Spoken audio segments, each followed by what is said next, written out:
This meeting's been recorded. All right, looks like we are live.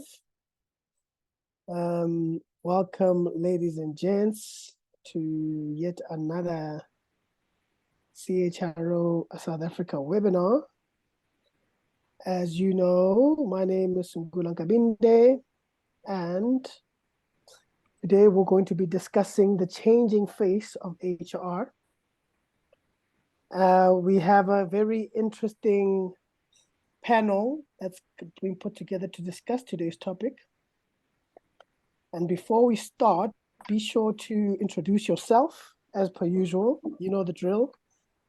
And also, we're going to be launching a poll very soon. There we go. About the HR temperature check. This is for you to just let us know how you're feeling about being an HR professional at this current juncture. All the options are quite, well, you let us know how well they capture the truth while I set the scene for us today. The reason for today's conversation is that we are going to be talking about where HR needs to go in the future. One of the biggest challenges facing HR leaders today is the need to balance what employees need with what the business needs. And for that to happen, HR professionals need to be able to understand business strategy and align HR strategy accordingly. This must happen while navigating the collective employee experiences within their 5-generation workforces and building the skills and capabilities that will be required within the organization in the medium to long term.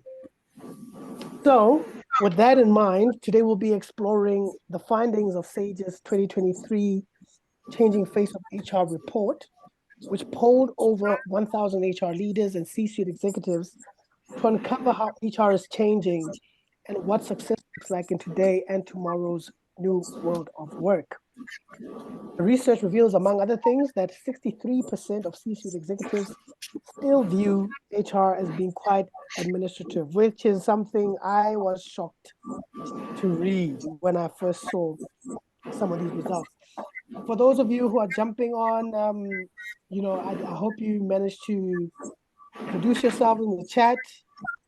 Make sure that you click, there's a tab there, because I don't see anything in the chat. In the, to post your chats to everyone, you have to select everyone in the chat box. I think the default settings is to send your chat to the host and panelists, but you want to be able to tag everyone in there so that the chat can be seen by everyone that's in the call.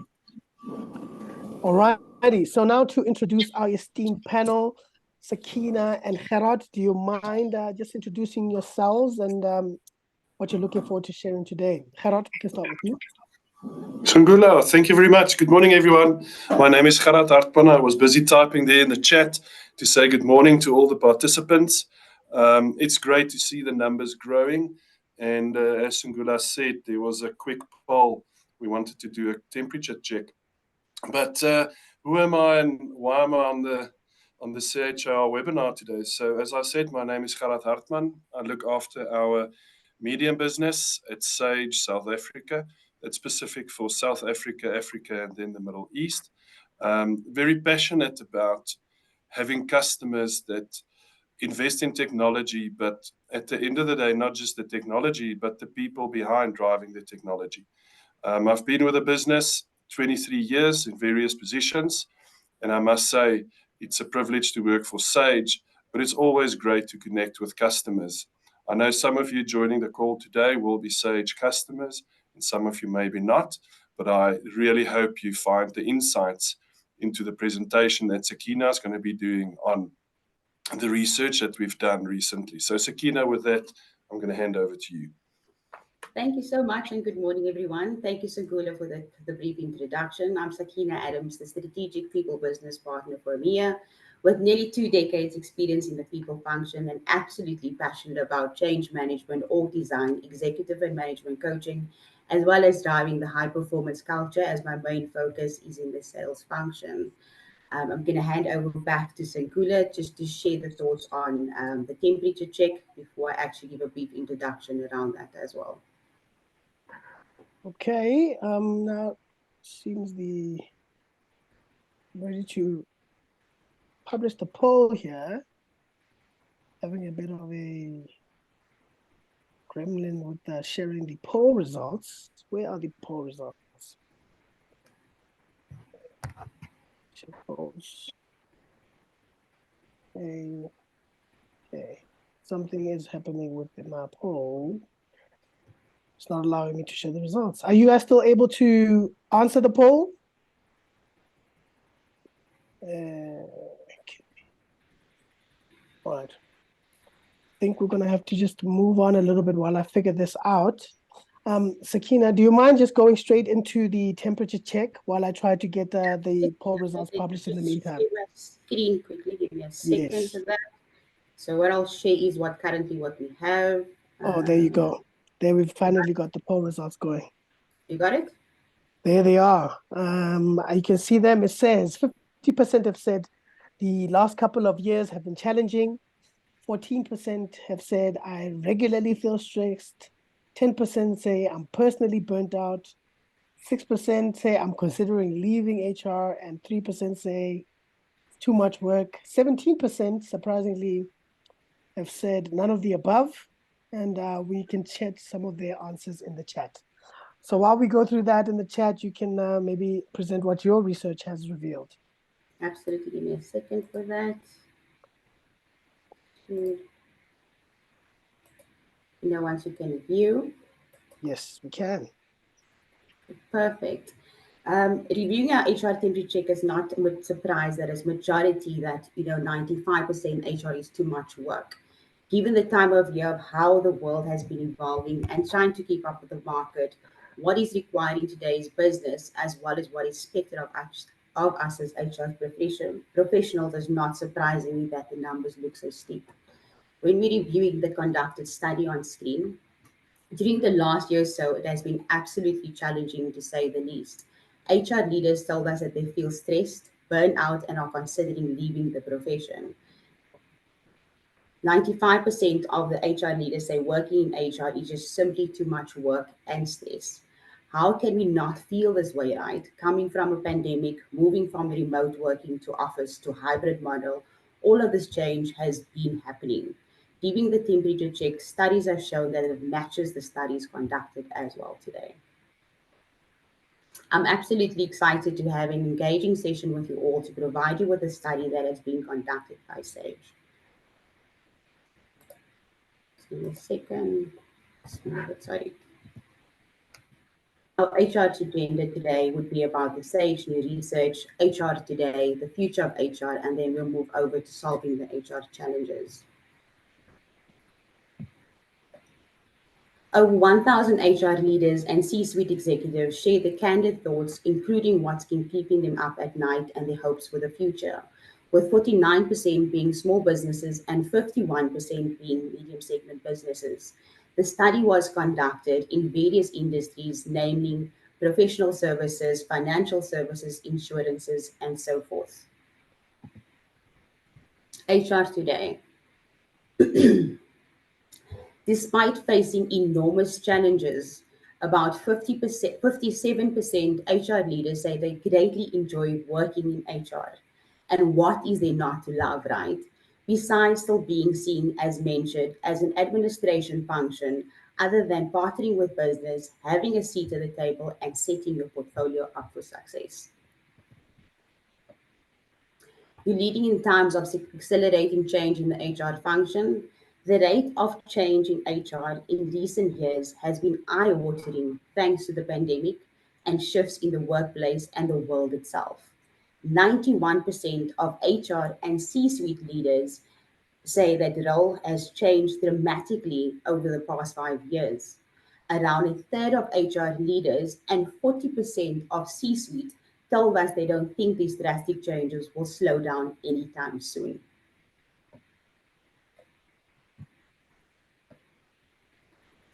More time is still spent on people versus the processes. Currently, HR is stuck primarily on processes.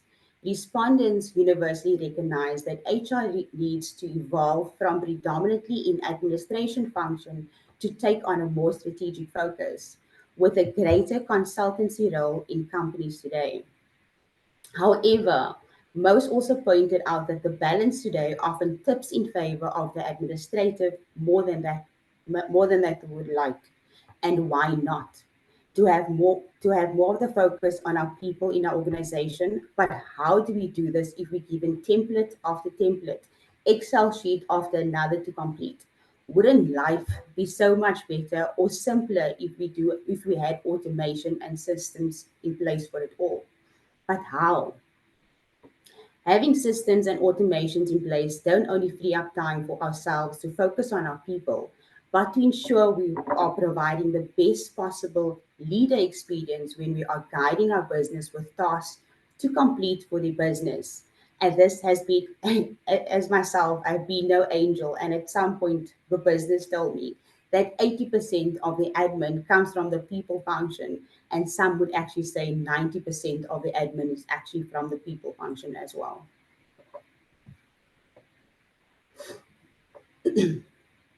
Apologies. And it's time to rebrand. And it's time for the HR big rebrand. Despite this, the widespread consensus in the HR community that the days of HR being seen as an admin function, simply managing human as a resource, should have moved on. We are now seen as the people and culture function, focusing on our people and business, ensuring they are well looked after. HR must still convince others of the value, with 63% C suite leaders still seeing HR as an administrative role, with 39% HR leaders think employees are knowledgeable in what we do. This is the time to rebrand yourself as an HR professional.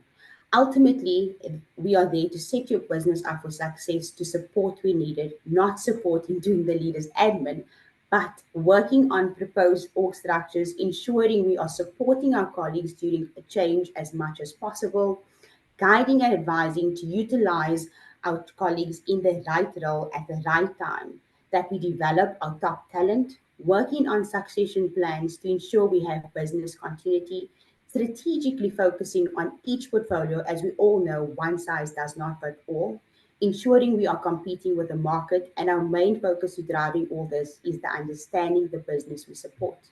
With all of this, we need to show the business what we offer as HR professionals. C-suite executives don't expect HR to play a leading role in areas that would traditionally sit in the wheelhouse. C-suite, all apologies. C-suite executives also tell us they don't expect HR to play a leading role in areas that would traditionally sit in HR wheelhouse. For example, less than half of C-suite think HR should be playing a leading role in an employee health and well-being, talent management, workforce planning, and my question to this is how and why? Because we show our colleagues we care, especially what we are currently doing in our organization with having Wellness Month, flexible human works, career development, driving an inclusive culture, and so forth. HR is at the forefront of any business decision, as any decision affects the people, and the people are our company. In this, we need to change the perception of how leaders see us as the people function, and that is part and parcel of how you drive a high performance culture. The future of HR. Navigating the future in HR is exciting and worrying. 91% of HR leaders and C suite executives are excited about the future, and a still high 66% is worried about the future of HR. Let's face the facts. The people function has changed tremendously in the last 5 to 10 years, from operational to strategic to both, to being all over, to roles changing from partnering to consulting. Example, if you're in the recruitment world, as we know today, you're no longer just advertising, screening, and interviewing. It's all of that, plus kickoff sessions, offers, negotiations, recommendations, having a pipeline, doing successions planning, linking in with payroll, the people services function, people business partners, example, etc., etc. Right? So all of that is how everything has been changing, and that is where the what is also coming from. There's a focus on people and HR as designers of experience, with 83% of HR leaders saying employee experience will be more of a focus for HR, and 85% C suite leaders also saying employee experience will be more of a focus for HR. From CPO to CEO, HR leaders are ready. More and more, we are seeing CPOs to CEOs. And as per the study conducted, HR leaders have the skills, as we already have the empathy and humanity.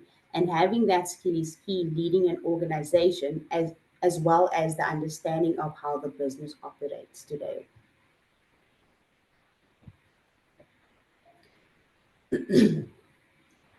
HR leaders today align with CEOs and C suite execs.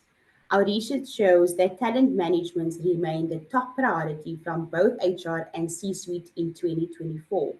However, whereas business leaders also prioritize financial growth, putting it in second in the list of priorities, it is much lower on the list of 10th for HR leaders.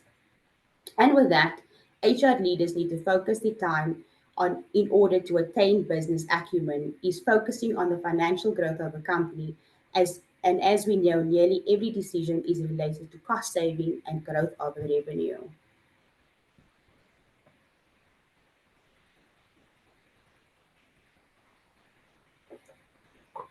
Economic turbulence is keeping HR up at night. The financial health of companies could not be more important right now. In the immediate term, 93% of HR and business leaders say economic uncertainty will be a challenge for HR in the years ahead. But who is not worried about the common economy right now? From our fuel tank lights being on to our lights at home being off. From companies right sizing with no automation and no investment in systems to being under resourced and dual hatting, there is such a huge concern of the economic climate, especially when a financial advisor contacts you to save and invest, like how and where when grocery prices have increased. So, what does this mean for our economy today? 92% of HR leaders say the sheer amount of work they have to undertake to a big barrier to future success of in 2024. Limited budgets, lack of resources, and not having the right skill in HR team also barriers. HR is facing a range of paradoxes. 91% of HR leaders are excited about the future today, where 66% HR leaders are worried about the future today. 57% of HR leaders say they will love working in HR, where 62% of HR leaders are considering leaving HR. 91% of HR leaders believe they have the skills to be a CEO, where 13% of HR leaders are prioritizing financial performance today. 86% of HR leaders say they're speedy and agile, and 63% of the C suite still see HR as an administrative role. And based on the insight and study conducted, I hope you found the presentation valuable and educating and understand more so what the people function entails. What I've learned in my career from a CFO, knowledge helps you become more confident. Once you have the confidence, you will be able to add value. And once you have the value, you'll be able to become an asset. Any other information, you're more than welcome to reach out. We will be sharing the ebooks and the presentation. Our next step will now be focusing on solving the challenges of HR. Over to you, Singula. Thank you. Thank you very much, Sakeena.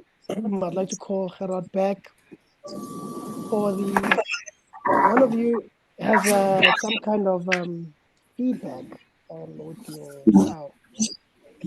Oh, that sounds better. Perfect. Yeah, so we're going to go into a part now where we're going to be discussing what Sakeena has just shared, but also getting into what are the solutions that we can solve. And that's going to start with a question on what does HR need most? This is where you can tell us what, in your view, is the panacea for addressing some of the issues Sakeena's identified. Please be sure to type this in the poll. In the meantime, Gerhard, what are your thoughts on everything that Sakeena shared? Thank you, Sangula. I think, yeah, just maybe to start off with, I see the chat is quite active, and I always like to see it's great that to have a group on that's so active on the chat. I think first of all, just to everyone, there's going to be a process to get the information. Obviously, that will be shared with everyone. So yeah, I know everyone is asking for the insights, saying it was very valuable, etc. I know we're busy running the poll, but one of the things that Sakeena highlighted, and I always try to look at the bright side, is she said we heard that 91% of HR leaders are excited about the future. Now, I think that's a good thing because when we looked at the poll scores, etc., everyone said that obviously it's a challenging environment, it's exciting, the change. I saw I think it was one of the ladies earlier on said, wow, it's such a great space that HR is in because we're going to be changing. And I think that for me is a key theme. Where HR was and the role HR played to the business drastically changed in the past 4 years. I mean, pre-COVID, Sakeena touched on the during COVID, and then she spoke about, oh, now we're in hybrid, back at work, virtual, all those environments. And how do we keep a company culture? How do we keep a workforce engaged if we challenged? And it's something we're going to touch on later, is also the whole resignation, I want to say, move away from the great resignation, as they called it. But for me, I think what's key is, first of all, it's an ever-changing space, HR. For leaders in the HR organization, we had the poll up. But again, what skills is needed? What do we need to do to gear our departments and our business to understand the new role what HR is going to be playing? And again, I'm going to take Sage as an example. We went through a similar shift. We invested in technology. We brought in better understanding of how senior leaders look at the position, how someone like Sakeena in our organization, being an HR leader, she's a business partner of my business. So what does it mean in reality? It means that Sakeena is there to support any one of my leaders in any type of HR. I want to give the word challenge. Could it be data insights? Could it be assistance with people development plans? Could it be to understand what is succession planning and talent management? Because if you start educating, I want to call it the layer of organization, that communication filters through. And one of the things I firmly believe in is, if you want to retain talent, top talent in your organization, you need to set out paths for growth. What do I mean by that? What is my next step in the organization? How can I learn a lot more? What is my personal development plan? How does it look within the 1 to 3, 3 to 5, and beyond? And that's part of succession planning as well. We touched on specifically what is needed, what's beyond 2024. And I think I'm just going to call some themes out. And I think it came out in the poll as well. Leadership and management skills is important. And that's part of how HR will broaden the scope of learning to that layer. I think also what's important, teamwork, always collaboration between different teams in the organization. It's not just HR with the team. It's how do we bring all the teams together to work to the objective, to work, build a great culture, to strive to what the ambitions of the organization is. And then also we spoke about coaching, mentoring, training. That's a collective responsibility. And again, HR plays a very critical role in developing those skills in an organization because they cannot do everything themselves. They need to have leaders that can be a mentor to someone, that can be a coach to someone. And then lastly, Sakeena ended off her presentation with a quote of the CFO. But again, analytics and understanding financial data, if I can call it like that, that's all part of the new skills the HR teams, leaders, C-suite is adapting to. And with that, I'm going to pause there because that for me was the key skills and capabilities that's needed to gear yourself for the future. Thank you very much for that, Gerhard. I had a question. When in the presentation, Sakeena, you mentioned that 91% were excited about HR, whereas 66 were worried. How can both things be true? I think, to my perception, I think as much as people are excited about the future of HR, people are going to be worried about the HR because there are different skills that you are going to be required. It's like Gerard mentioned, it's going to be, how do you drive the business or how do you set the business up for success? But, overall, it's understanding the business that you support. So you can't just be that, that day-to-day administrative role, but, okay, you need to do X, Y, and Z. But do you understand the business that you're supporting? Do you understand what is required? Because you're not going to just be focusing on you need to drive X, Y, and Z, but do you understand your business enough to understand what they need? Because it's not a one size all particular fit, right? Each business is not going to require every particular thing because your role is there to actually is to drive, to utilize the resources effectively in the business. Is actually to look up what is next in the market, what is the new roles going to be required. So it's not just that administrative role in the background where you're going to be like, oh, you need to complete a template or you need to complete an Excel document. But what do you understand your business well enough to understand what they're going to require? So at that particular point, it's the what is probably like how is our role shifting from partnering to actually being more consultant in a more consultant role as well. Mm. And to add on to that, I see that there was a post in the chat where it says HR professionals need to move more and more. I just lost the chat there. Needs to move more and more into business acumen state. That's an important move towards claiming your seat around the table and taking it seriously. And I want to say it's part of that shift.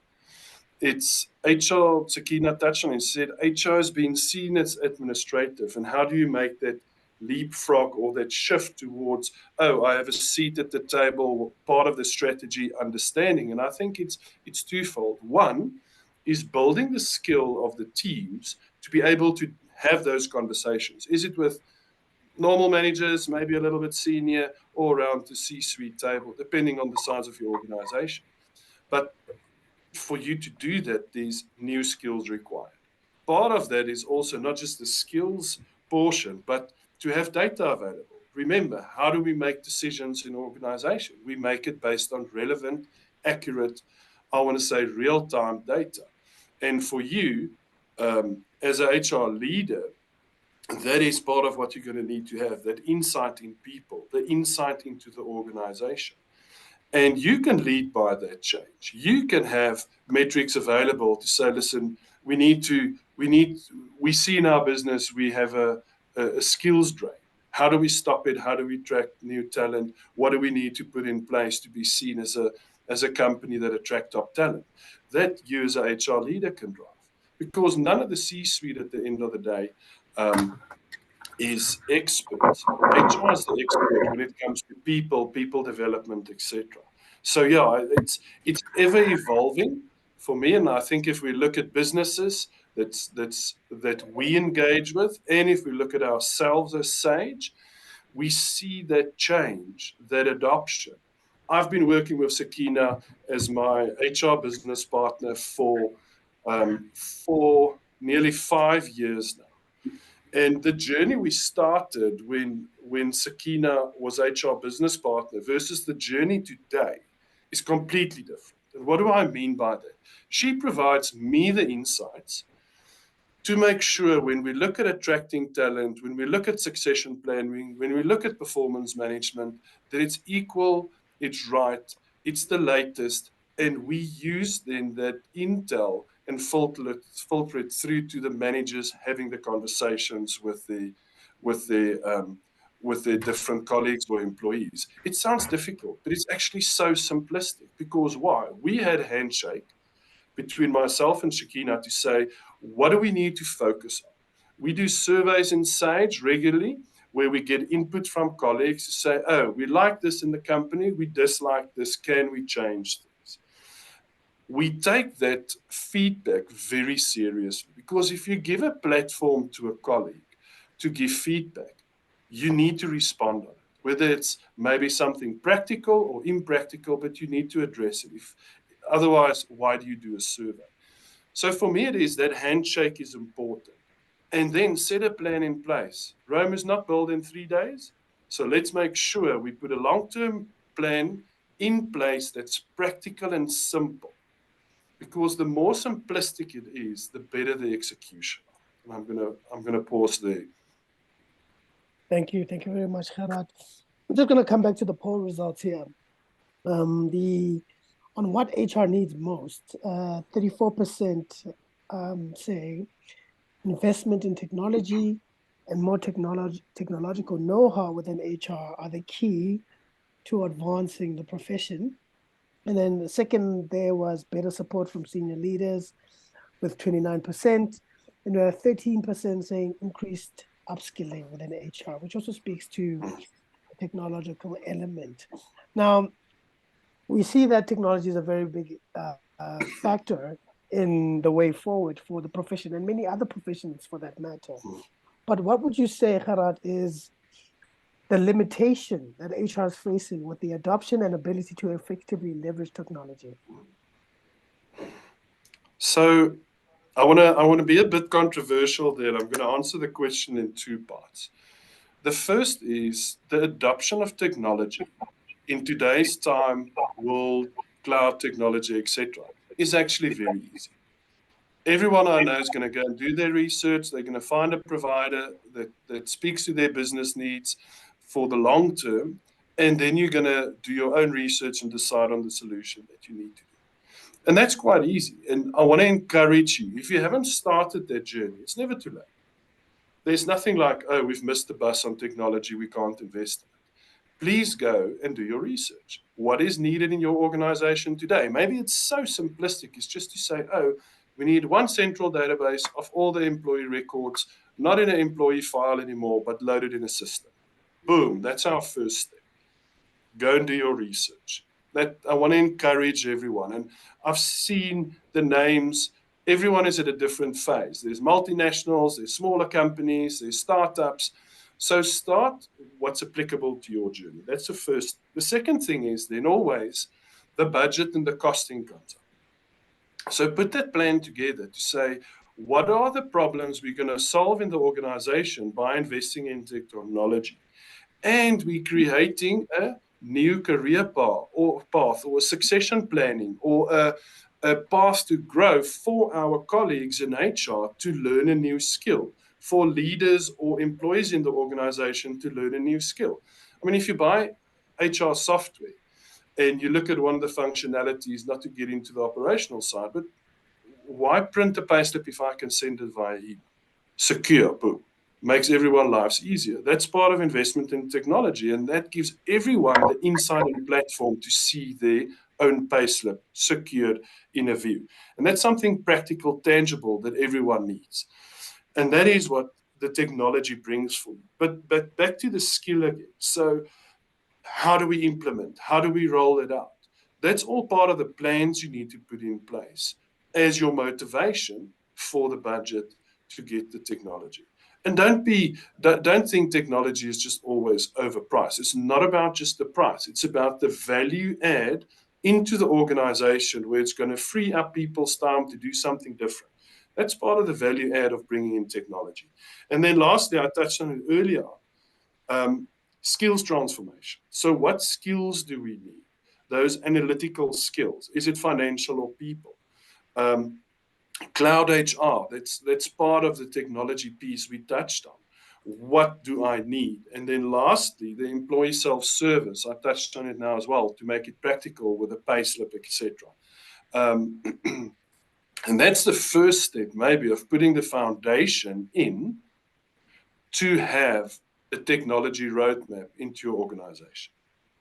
And then I saw there's now just coming in, but there's a big challenge about retention and talent acquisition. And we'll talk about that a little bit later, but just touching on talent, very important. How do you retain the talent? What do you need? And Sakeena, I'm quickly going to pass that one on to you, just to speak a little bit about talent acquisition and retainment before we go, before we hand back to Sungula. No worries. Can you just repeat that quickly, Gerhard? So just a little bit about talent management and retention, just to give you insight on that.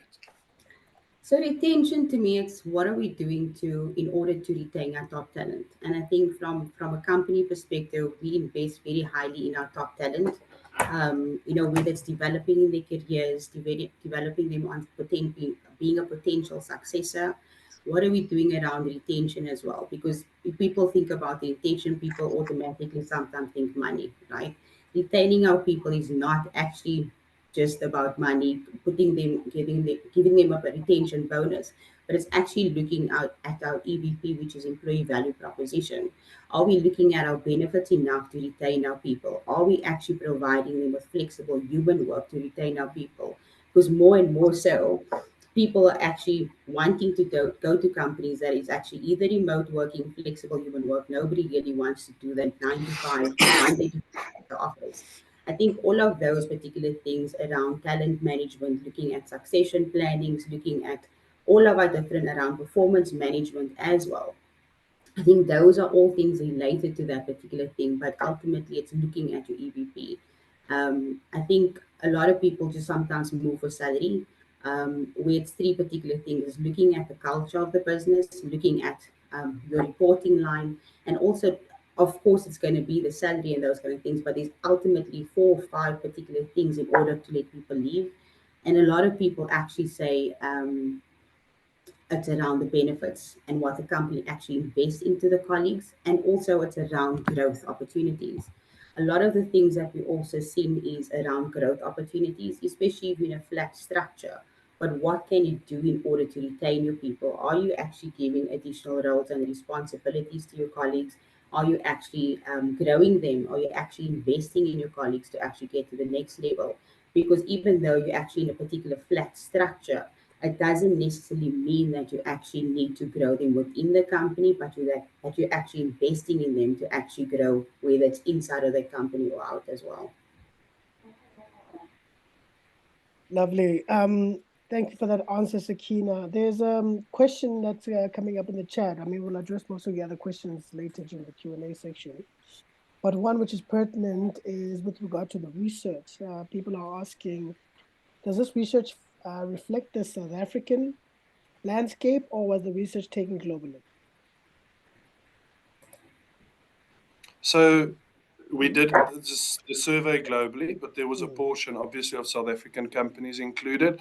I don't want to mention the number now because it's not top of mind, but it was research done in South Africa, in the UK, as well as in America. And I touched it on earlier to say, when we speak about great resignation, and I know it's coming up a little bit later as a topic, Sungula, so I don't know if I must answer it now or just pause a little bit. We'll revisit. Cool. Okay. And then I suppose the last question is, what's another question we had there? Challenge. Yes, says something around HR transformation agenda is not a quick fix, and technology enable is not a silver bullet in my experience. So I think we just need to relate to that, with regards to technology and those kind of things. Yes, it's going to fix partial of our problems, especially around time and simplifying that particular process. But overall and holistically, from a human resource perspective and coming from the people function, technology is major. From a time perspective, and it's obviously alleviating that capacity for our leaders, because we ultimately need our leaders to be driving that particular point. But absolutely correct and totally agree with you, Maloka. That the HR transformation journey is definitely not a quick fix. It's going to take years. And as Gerhard mentioned, where we started the first year, about 5 years ago, to where we are, it's very different stages. Because at one point you're going to think about, getting all the administrative things out of the way. Then you're going to think of consequence management to get, to drive that right behavior and the values in the company. Then you're going to think about what is next around succession planning, around driving performance management, and then it's obviously technology because you could require that data to make ultimately decisions as well. So I think transformation, HR transformation is absolutely, it's definitely not a quick fix, and I think we are living proof of it. And it takes a definitely long journey to actually get to that particular point as well. Hmm. And I mean, I think let's get it back into that great resignation question, Gerhard. What does that phenomenon mean in the context of the research that you have been doing? Yeah, I think back to the question earlier. I mean, was it applicable to South Africa? Yes. In certain functions and areas, talent was lost pre-COVID, in COVID. But I think the Great Resignation was more, I want to call it a US type of trend, and I want to swing it around. I want to bring it back to how do I attract talent? How do I retain my talent? What do we need to do to, I want to say, to run our performance management? And what we've seen um, in South Africa, it wasn't seen as a great resignation. It was seen more of employees asking, what is the purpose of organization? What's our value proposition? What is our culture in the organization? And how do I, as an individual, associate myself to that culture or the belief or the organizational goals, etc.? That's what we've seen in South African companies. And that's also when you attract top talent, or when you retain talent, the individuals or the employee asks the same question. Oh, do my beliefs correlate with the beliefs of the company? If I say beliefs, I mean culture, values, etc. If the answer is yes, then that's the organization they wanted to join. Um, Also, then, if we look at the different ages of individuals, we all know, I want to say, the employees entering the workforce has got a complete different view of how the job should be done. Is it remote? Is it at work, etc.? Versus maybe someone that's in their 40s, and please don't crucify me for calling out a specific age. But there is those differences in mindset because we certain levels of age maybe didn't grow up with the technology that's available today versus the people coming through from I want to say after closing out or entering the job market. They grew up with technology. And now you've got these differences. So for us, it was, what is the value of the organization and how do I, as the individual, associate? That is the new role HR now plays in employee engagement. How do they get the employees in to believe in and adhere to the values and associate with the values, etc.? And that for me is the important piece. And I'm just going to quote a stat: 75% believe their current performance management process is outdated. And that's what I want to touch on next, because we got the talent, they believe in our organization, they fit into the culture, they run with our values. But now, how do we retain them and manage them? How do we keep them enticed? And that for me is performance management, talent management is key to employee success. I'm going to use Sage as an example. We continuously changing our way we look at performance management. So we can call it a one-on-one session, annual review, whatever your terminology is. But a performance management is very important. And again, it's a continuous conversation. We started off with a lot of measures in performance management, and we basically made it so simplistic. We said, what is the objective we want to achieve and what is a key result? And the more simplistic you make it to the individual, and Sakeena, you're going to need to add in here because you were part of this process, but the more simplistic you make it, the better it is for them to achieve the objective. And what do you want? You want high-performing people achieving their objectives to make sure at the end of the day the company is successful. And that's why I think performance management, that clarity of what do I need to drive to be successful, that simplification of the process, that we know you're meeting the outcome, or I'm a little bit short of the outcome, how do I get to make the outcome at the end of the day? And that for me is key. So I flipped it a little bit from the Great Resignation rather to what's applicable in our view in South Africa. But Sakeena, please add to that. Absolutely. Thank you, Gerhard, for that. I think by us actually just changing our performance management, we've seen a rise in colleague engagement, and colleagues feel more psychologically safe to have a one-on-one conversations with their managers, with leaders, because of the open door policy we created. As we mentioned, it's actually been a journey and a half where, we used, I think back in the days, we probably had it every quarter, those kind of things, etc. Then we actually made it more system based every quarter, and that's where everybody adopted to it. I'm not gonna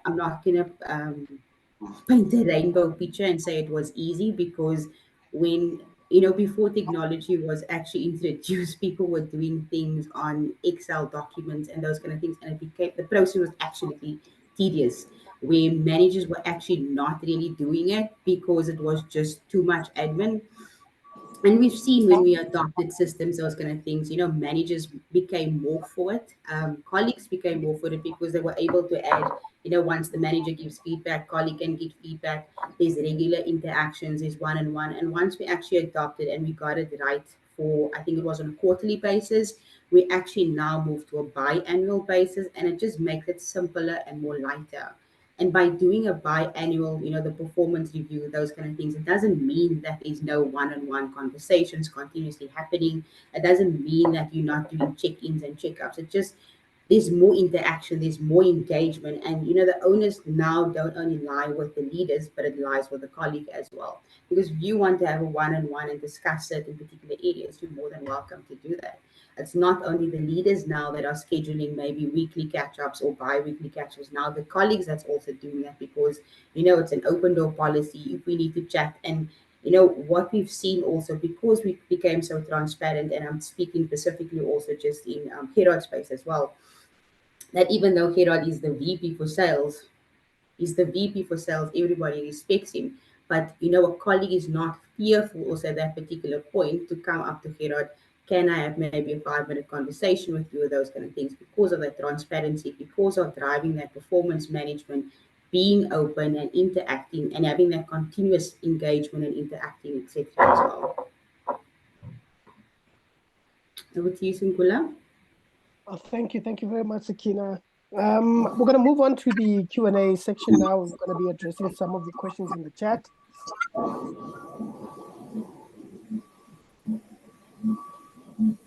I just want to say, I love the quote. The last, it's not a quote, it's actually a statement just coming through from Chandra.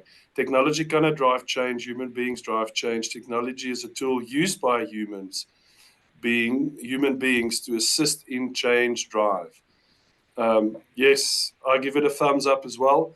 I firmly believe in the humans drive the change. And yes, the technology is your enabler, is your tool, helping you at the end of the day to measure that result, etc. I also believe that by bringing in technology, you're consistently challenging new type of skills that's needed, and that HR person or any individual in the organization can learn that skill, how to use the technology. If I need to have insights into more data, how can I quickly extract data from the technology solution, etc. So 100% great shout out. Thank you, Sandra.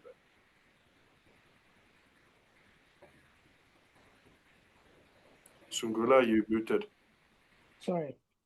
We also had a question earlier from Antoinette Roberts, who says, HR for the most part is aware of most of these things. They need to engage with the colleagues, they need to have stay interviews, they need to upskill and upgrade the EVP. The challenge for many HR professionals, as was evidenced by the poll earlier, is the buy-in from other aspects of the business and senior leadership who perhaps are unconvinced by HR's impact on the bottom line.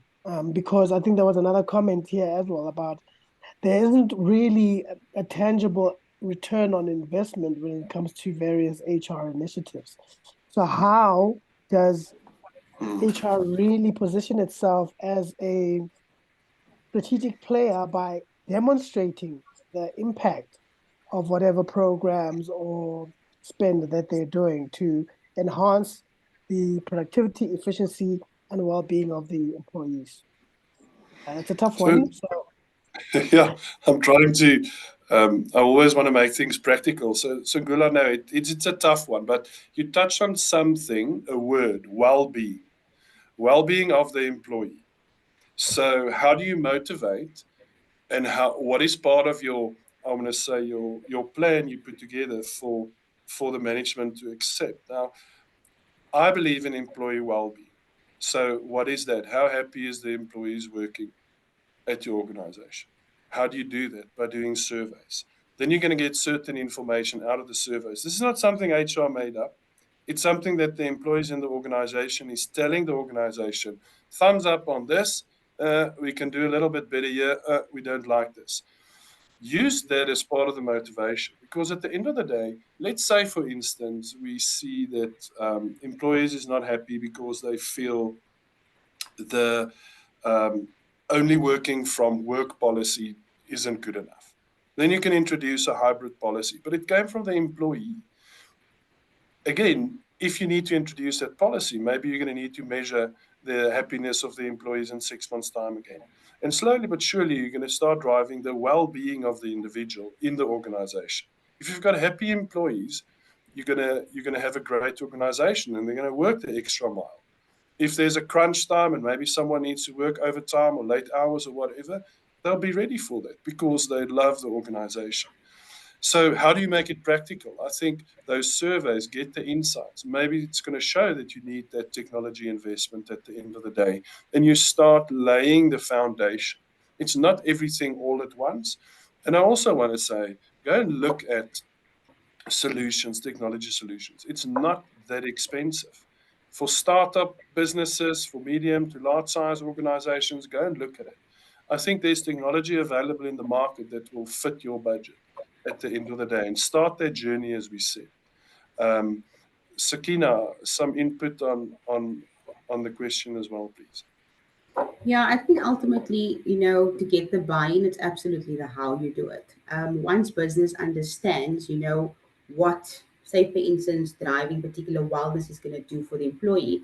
Because once a particular, like Gerhard mentioned, if a particular employee is actually happy, they're going to do much more than you actually want them to do. But also, there shouldn't be an advantage particular point. If a colleague is working continuously overtime and it's obviously not compensated accordingly, those kind of things, what are you doing to that colleague in order to stay? What are you doing for that colleague extra? Are you giving that colleague time in lieu? Are you giving a colleague X, Y, and Z? Are you giving the colleague time off? And I think it's all about the how you do it, how you present it, what it's going to be looking like.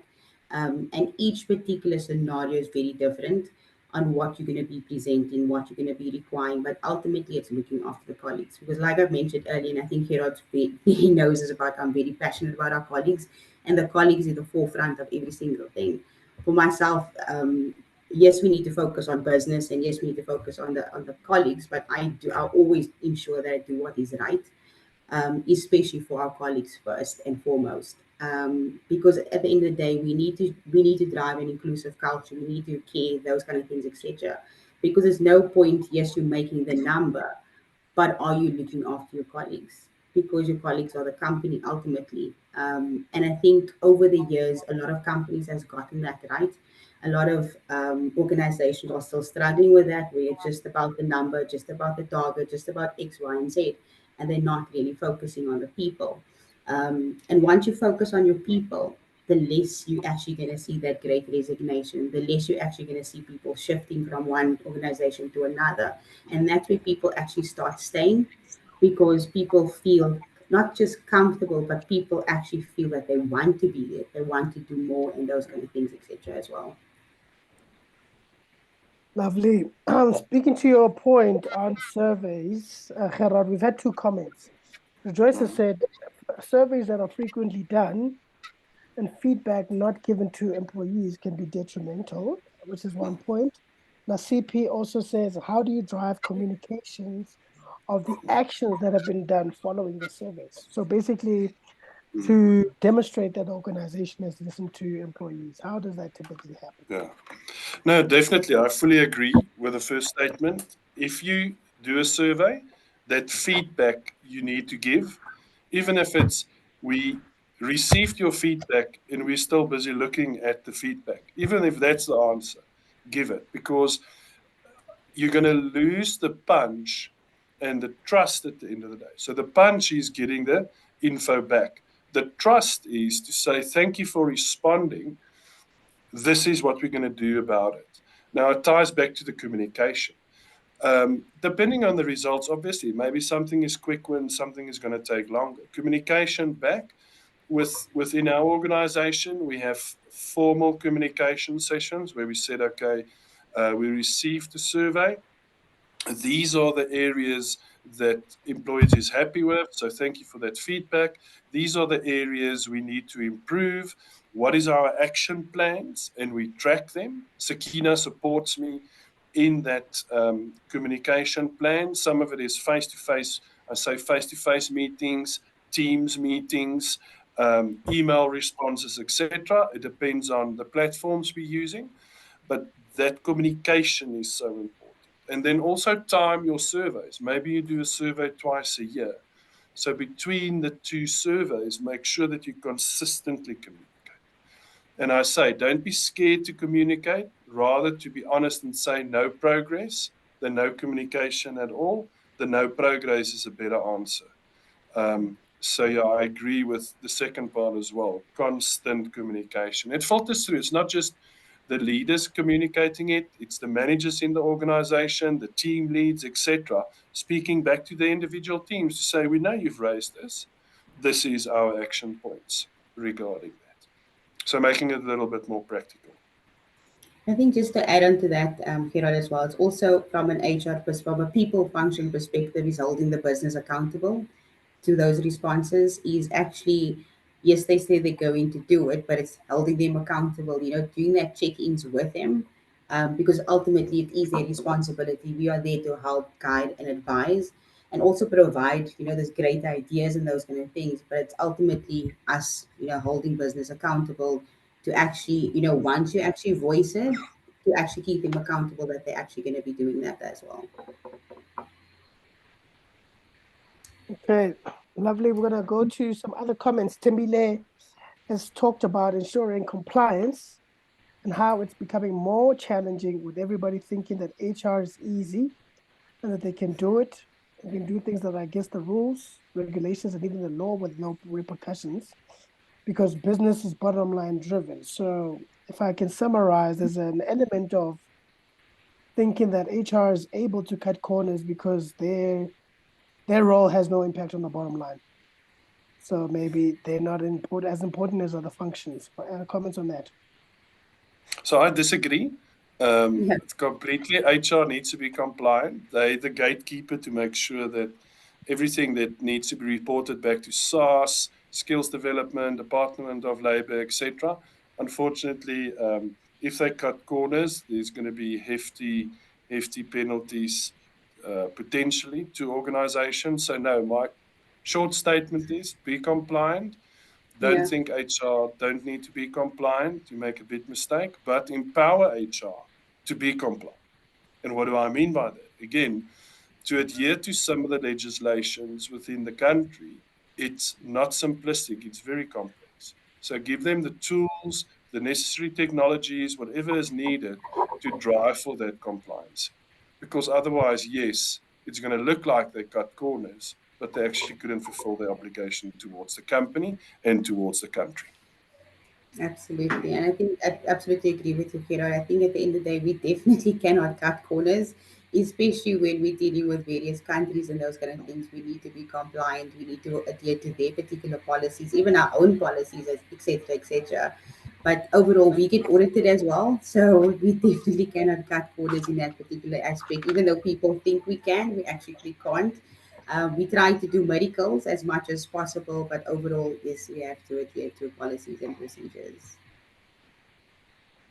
Right, and that brings us to 12 o'clock on the dot. I'd like to bring this webinar to a close. I'd like to thank you, Sakeena and Gerhard, for spending the past hour with us and sharing your research findings and also expertise on this clearly very pressing issue. I think we haven't had a webinar this well attended since the COVID days. So thank you for making this possible. I have received those who would like to get a copy of the presentation. I've made a note through the poll. Someone from Sage will be in touch to share that with you. Otherwise, I hope you have a great Wednesday further and a great week as well. A long weekend coming up. I wish you all the best there. I think some clever people have taken Friday off as well. So enjoy the long weekend, and hopefully it won't be too long till the next webinar. Thank you so much for joining us. Thank you so Thank you much. very much. Thank All right, you. Have a cheers. good day. Ciao. Bye.